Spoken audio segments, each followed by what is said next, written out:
बनाई देंगे देंगे झांसा में केहू के नया फिर से कमल खिलाई मोदी जी के जिताई फिर उसे पीएम बनाई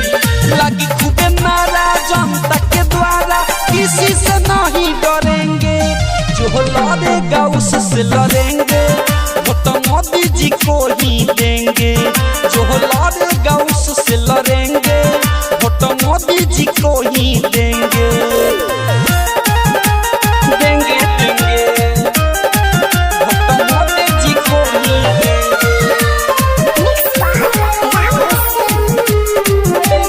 बहुत नामी बारे इहो नेता सबके दिलवा के हवन चहेता बहुत नामी बारे इहो नेता सबके दिलवा के हवन चहेता हो हवन चहेता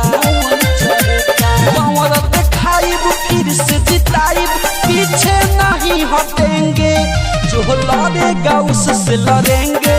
वोट मोदी जी को ही देंगे जो लड़ेगा उससे लड़ेंगे वोट मोदी जी को ही देंगे देंगे देंगे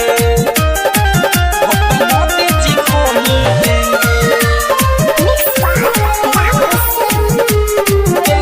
अरुण रामू करी हो सपोर्ट हो देवे के बाटे फेरू मोदी के वोट हो अंकुश रामू करी हो सपोर्ट हो देवे के बाटे फेरू मोदी जी के वोट हो मोदी जी के वोट यारे मोदी जी के वोट हो मोदी जी के वोट हो लुदन सानू रवि रंजन सबसे यही कहेंगे जो लड़ेगा उससे लड़ेंगे बाकी वोट मोदी जी को ही देंगे जो लड़ेगा उससे लड़ेंगे वोट मोदी जी को ही देंगे। मां मनोकामना रिकॉर्डिंग स्टूडियो बकरी बाजार मोबाइल नंबर 8825156667।